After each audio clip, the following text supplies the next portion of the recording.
אנחנו מתחילים את התהליך של הנבחרת שלנו, אנחנו מתחילים פני קבלה לנבחרת. כן, רוצה להגיד שיש לנו מטרה מאוד מאוד ברורה עונה.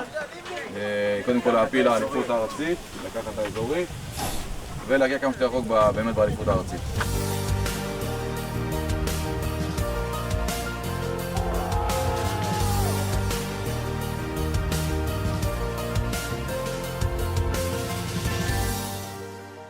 נבחרת בית הספר מורכבת משלושת השכבות של התיכון, משכבת י', שכבת י"א ושכבת י"ב. בעצם אנחנו עשינו יום מרוכז. בחנו מי טוב, מי לא טוב, מי יכול לעזור, מי לא יכול לעזור, כדי לבנות באמת נבחרת מושלמת עם כל הצרכים. יש לנו שני טורנירים בהמשך, שאנחנו צריכים לעבוד ולעבור את שני הטורנירים. אם אנחנו רוצים באמת לעשות דרך, אמרנו שאנחנו עושים דרך, אמרנו שעושים תהליך, אמרנו שאנחנו רוצים לעלות לבית ספר שלבים קדימה, ובסוף זה הרצינות שלכם. אז אני מבקש, קחו את עצמכם בידיים, אנחנו באמת רוצים לעשות פה איזושהי עונה, איזשהו טורניר גדול, איזשהו לבוא ולקחת את הבית ספר ולשים אותו על המפה, לתת פה קרדיט לכם ולחברים שלכם, קחו את עצמכם בידיים, תבואו, למה אתם מאחרים? איפה החברים שלכם? איפה כל הנפטרים? מי בא? יש לי פה 8. לא הגיוני, לא רלוונטי. אני מבקש באמת שמפה אנחנו מתחילים לקחת את הדברים ברצינות שבו יש לנו פה טורניר. אנחנו צריכים להראות את עצמנו, אנחנו רוצים להראות את המחויבות שלנו. בואו נעשה איזשהו שינוי בראש, כי ככה אנחנו לא נצליח בחיים. בואו נעשה שינוי, נגיע לאימונים בזמן, נהיה רציניים, כי חבל אנחנו פוגעים בעצמנו ככה. יש? כן, קואוץ'. תודה. זה כאילו בעיטה.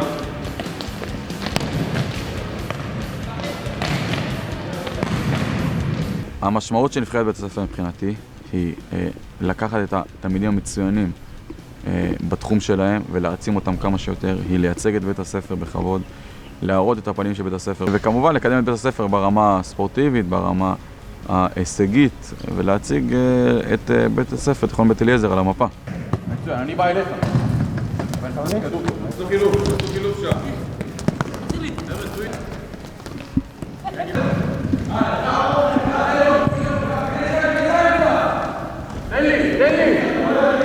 הלאה, יאללה בוא!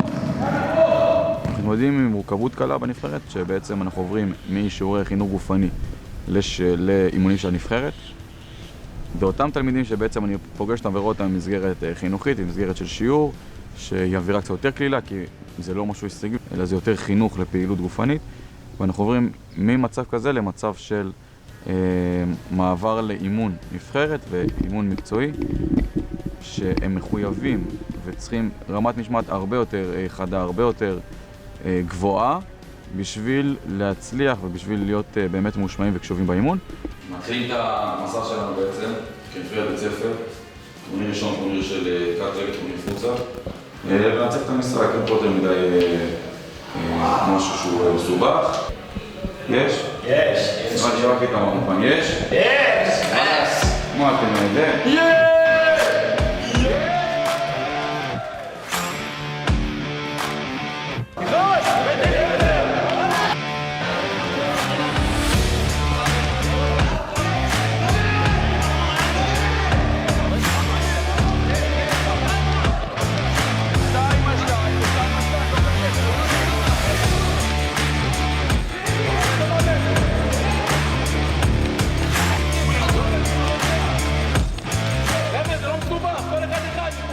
אתם לא מבינים שאם אתם שומרים ככה, ויש שמירה של דשא, אי אפשר לשמור ככה.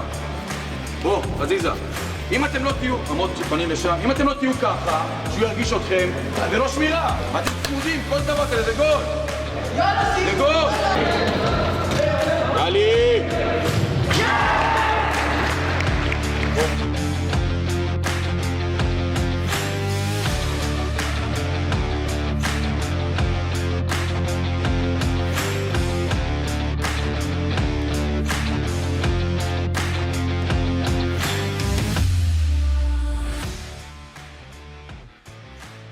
יש לנו 10 דקות.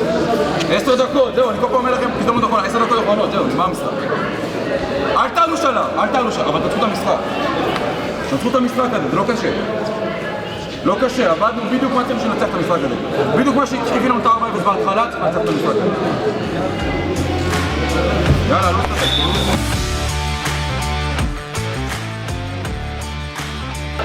מה זה? הוא נתן לו מפסיק הפנים, יגיר, הוא נתן לו מפסיק הפנים.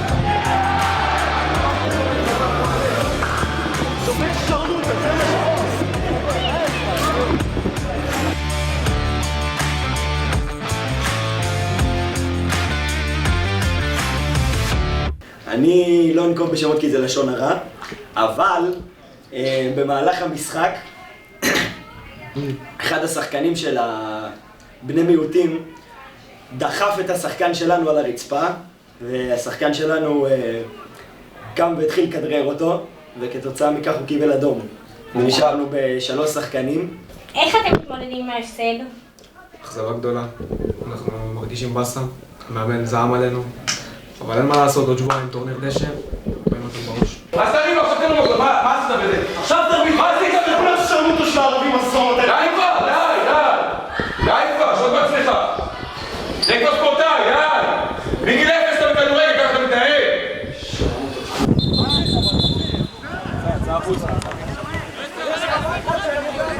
תבינו שניצחנו 2 משחקים, עלינו, נגמר, כאילו אין פה יותר מדי, רק נצח קדימה, נצח את הבא, לא צריך עכשיו לחשוב יותר מדי קדימה. אוקיי? לא מאבד לי, לא מאבד לי! פס! לעומק!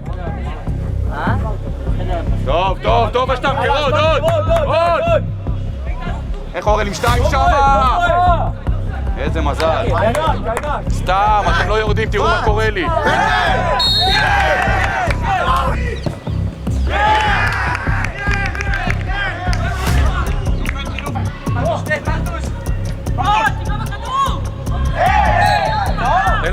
תן לו יד אורל! אפי, די עם זה, אפי!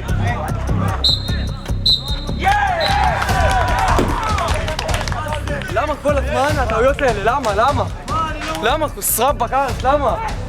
מה הבעיה 2 דקות תוכן לעשות ספרינט אחורה? מה הבעיה? מה הבעיה? לכבוד שלכם, רוצו, מה? אתם כבר... מה? כיף אחרי שנצחים אתכם? לא הבנתי. מה זה הדבר הזה? במקום לקחת את הדבר הזה, יש פה סרט, לקחת את זה כמשהו חיובי, לקחת את זה כאיזה ליווי, כאיזה משהו שאתם הולכים לעשות פה איזה כיף שלכם. אתם רק חרבנים את זה. חבר'ה, תרימו את עצמכם, די, נו. המשחק הבא יראה אחרת לגמרי, מבחינתי כמאמן בניהול משחק ומבחינתם כשחקנים.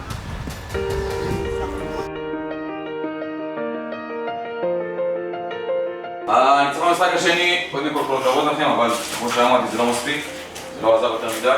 אנחנו אחרי 2 טורנירים, ובשניהם התחלנו בשלב הראשון, לא אופייני, לא מה שציפיתי, לא מה שחשבתי עם הקבוצה הזאת. נקודה החיובית שאני רואה פה זה שאומנם מלבט עוזבים, אבל אנחנו ממשיכים לעוד דור המשך, ואני מקווה שנבנה את זה מלמטה ונבנה את זה טוב. אפשר כפיים לעצמכם.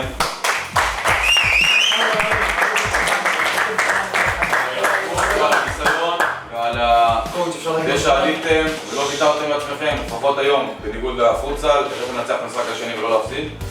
לצערנו זה לא עזר. זהו, הנה, אוקיי.